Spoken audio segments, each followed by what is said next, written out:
What's up, guys? It's Coach Grant with First Down Training. And today we're going to be breaking down some of Jeudy's route running and talk about how you guys can be more explosive at the top of the route. So we're looking at this router. This is almost like a curl variation. I guess you can say a comeback variation. It's an interesting route, but we're mainly going to be just focusing on his snap down at the top of the break. So I'll play this thing full speed. So he breaks to the out, snaps this thing down, and is able to get back to the ball. So the mechanics of this movement right here, how does he get to this position, and how can, a regular receiver who isn't a freak athlete like Jeudy improve on this, right? So what a lot of guys will do is that they'll take this the wrong way. Like, you see how low he's able to get. You see how his chin is almost like directly touching his knee, if you will. That's the phrase that we like to use. A lot of receivers will try to get to this position, but they'll be off balance. They'll be falling forward. They'll be stumbling. They'll be on their tippy toes, and they will not get that change of direction that we're looking for, right? So why is it important to get to that spot? It's important to drop to this low spot because that is how you decelerate going full speed. A lot of people think that, nobody runs routes full speed. You shouldn't be running routes full speed. You need to slow down to be able to make your breaks and make a tight cut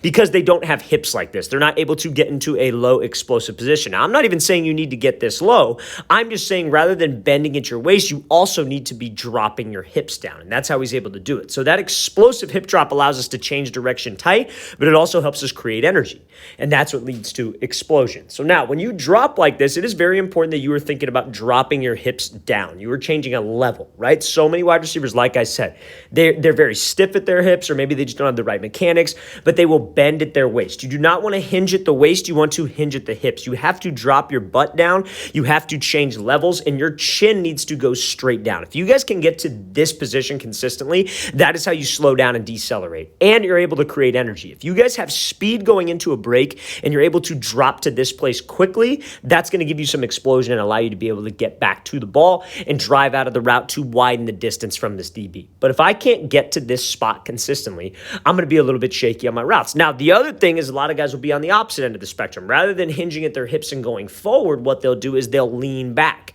They'll solely just drop their hips. So they'll just drop their hips, and then instead of their chin going to their knee, their chest will be straight up in the air. Now, the problem with that is when you just drop your hips and it's almost like you're doing a squat, you end up on your heels. And when you're on your heels, you do not have explosion. You need to make sure that we are dropping my hips violently straight down and my chin is going to my knee. Now, obviously, there is a lot of twitch that goes into this movement, right? Jeudy's got a lot of explosion on the drop. He's got violent hips. So how do you get to that? What are some things that you need to be doing?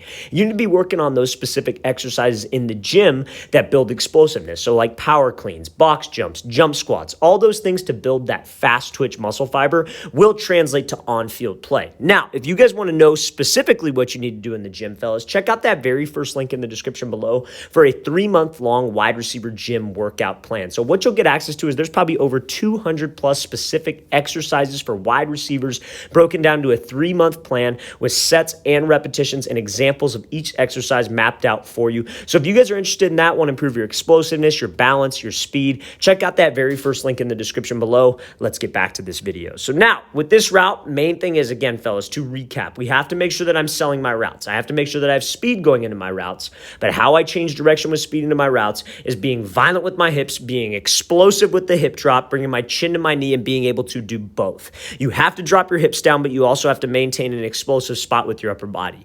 Don't just lean forward and not drop your hips because you're going to be off balance. Don't just drop your hips, but keep your back straight up because then you're going to fall back. We have to find that happy medium and this explosive spot that I could get to. Let's watch the thing again, full speed one more time. Great job by Jeudy selling the route and being violent with those hips to create energy out of the break. All right, fellas, I really want to thank you for watching. I really appreciate it. If you guys have any questions at all, don't hesitate to leave those in the comment section below.